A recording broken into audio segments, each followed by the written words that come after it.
ماں باپ کے ساتھ بھلائی کرتے رہو۔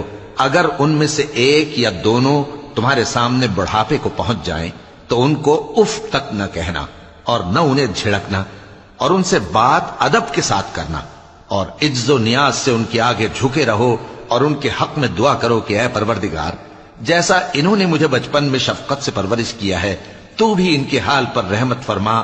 جو کچھ تمہارے دلوں میں ہے تمہارا پروردگار اس سے بخوبی واقف ہے۔ اگر تم نیک ہوگے تو وہ رجوع لانے والوں کو بخش دینے والا ہے۔ اور رشتہ داروں اور محتاجوں اور مسافروں کو ان کا حق ادا کرو، اور فضول خرچی سے مال نہ اڑاؤ کہ فضول خرچی کرنے والے تو شیطان کے بھائی ہیں، اور شیطان اپنے پروردگار کی نعمتوں کا کفران کرنے والا یعنی ناشکرا ہے۔ اور اگر تم اپنے پروردگار کی رحمت یعنی فراخ دستی کے انتظار میں جس کی تمہیں امید ہو ان مستحقین کی طرف توجہ نہ کر سکو تو ان سے نرمی سے بات کہہ دیا کرو، اور اپنے ہاتھ کو نہ تو گردن سے بندھا ہوا یعنی بہت تنگ کر لو کہ کسی کو کچھ دو ہی نہیں، اور نہ بالکل کھول ہی دو کہ سبھی کچھ دے ڈالو، اور انجام یہ ہو کہ ملامت زدہ اور حسرت زدہ ہو کر بیٹھ جاؤ۔ بے شک تمہارا پروردگار جس کی روزی چاہتا ہے فراخ کر دیتا ہے، اور جس کی روزی چاہتا ہے تنگ کر دیتا ہے۔ وہ اپنے بندوں سے خبردار ہے اور ان کو دیکھ رہا ہے۔ اور اپنی اولاد کو مفلسی کے خوف سے قتل نہ کرنا، کیونکہ ان کو اور تم کو ہم ہی رزق دیتے ہیں۔ کچھ شک نہیں کہ ان کا مار ڈالنا بڑا سخت گناہ ہے۔ اور زنا کے پاس بھی نہ جانا کہ وہ بے حیائی ہے اور بری راہ ہے۔ اور جس جاندار کا مارنا اللہ نے حرام کیا ہے اسے قتل نہ کرنا مگر جائز طور پر یعنی بفتوائے شریعت۔ اور جو شخص ظلم سے قتل کیا جائے ہم نے اس کے وارث کو اختیار دیا ہے کہ ظالم قاتل سے بدلہ لے، تو اس کو چاہیے کہ قتل کے قصاص میں زیادتی نہ کرے کہ وہ منصور و فتح یاب ہے۔ اور یتیم کے مال کے پاس بھی نہ پھٹکنا مگر ایسے طریق سے کہ بہت بہتر ہو، یہاں تک کہ وہ جوانی کو پہنچ جائے۔ اور عہد کو پورا کرو کہ عہد کے بارے میں ضرور پرسش ہوگی۔ اور جب کوئی چیز ناپ کر دینے لگو تو پیمانہ پورا بھرا کرو، اور جب تول کر دو تو ترازو سیدھی رکھ کر تولا کرو۔ یہ بہت اچھی بات اور انجام کے لحاظ سے بھی بہت بہتر ہے۔ اور اے بندے، جس چیز کا تجھے علم نہیں اس کے پیچھے نہ پڑ کہ کان اور آنکھ اور دل ان سب اعضاء کے بارے میں ضرور باز پرس ہوگی۔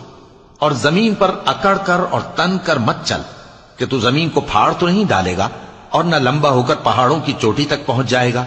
ان سب عادتوں کی برائی تیرے پروردگار کے نزدیک بہت ناپسند ہے۔ اے پیغمبر، یہ ان ہدایتوں میں سے ہیں جو اللہ نے حکمت کی باتیں تمہاری طرف وحی کی ہیں، اور اللہ کے ساتھ کوئی اور معبود نہ بنانا کہ ایسا کرنے سے ملامت زدہ اور راندہ درگاہ بنا کر جہنم میں ڈال دیے جاؤ گے۔ مشرکو، کیا تمہارے پروردگار نے تم کو تو لڑکے دیے اور اپنے لیے فرشتوں کو بیٹیاں بنایا؟ کچھ شک نہیں کہ یہ تم بڑی نامعقول بات کہتے ہو۔ اور ہم نے اس قرآن میں طرح طرح کی باتیں بیان کی ہیں تاکہ لوگ نصیحت حاصل کریں، مگر وہ اس سے اور بدک جاتی ہیں۔ کہہ دو کہ اگر اللہ کے ساتھ اور معبود ہوتے جیسا کہ یہ کہتے ہیں تو وہ ضرور عرش والے کی طرف لڑنے بھیڑنے کے لیے رستہ نکالتے۔ وہ پاک ہے اور جو کچھ یہ بکواس کرتے ہیں اس سے اس کا رتبہ بہت عالی ہے۔ ساتوں آسمان اور زمین اور جو لوگ ان میں ہیں سب اسی کی تسبیح کرتے ہیں، اور مخلوقات میں سے کوئی چیز نہیں مگر اس کی تعریف کے ساتھ تسبیح کرتی ہے، لیکن تم ان کی تسبیح کو نہیں سمجھتے۔ بے شک وہ بردبار ہے، غفار ہے۔ اور اے نبی، جب تم قرآن پڑھا کرتے ہو تو ہم تم میں اور ان لوگوں میں جو آخرت پر ایمان نہیں رکھتے چھپا ہوا پردہ یعنی حجاب ڈال دیتے ہیں، اور ان کے دلوں پر بھی پردے ڈال دیتے ہیں کہ اسے سمجھ نہ سکیں، اور ان کے کانوں میں ثقل پیدا کر دیتے ہیں۔ اور جب تم قرآن میں اپنے پروردگار یکتا کا ذکر کرتے ہو تو وہ لوگ بدک جاتے ہیں اور پیٹ پھیر کر چل دیتے ہیں۔ یہ لوگ جب تمہاری طرف کان لگاتے ہیں تو جس نیت سے یہ سنتے ہیں ہم اسے خوب جانتے ہیں، اور جب یہ سرگوشیاں کرتے ہیں یعنی جب ظالم کہتے ہیں کہ تم تو ایک ایسے شخص کی پیروی کرتے ہو جس پر جادو کیا گیا ہے، دیکھو انہوں نے کس کس طرح کی تمہارے بارے میں باتیں بنائی۔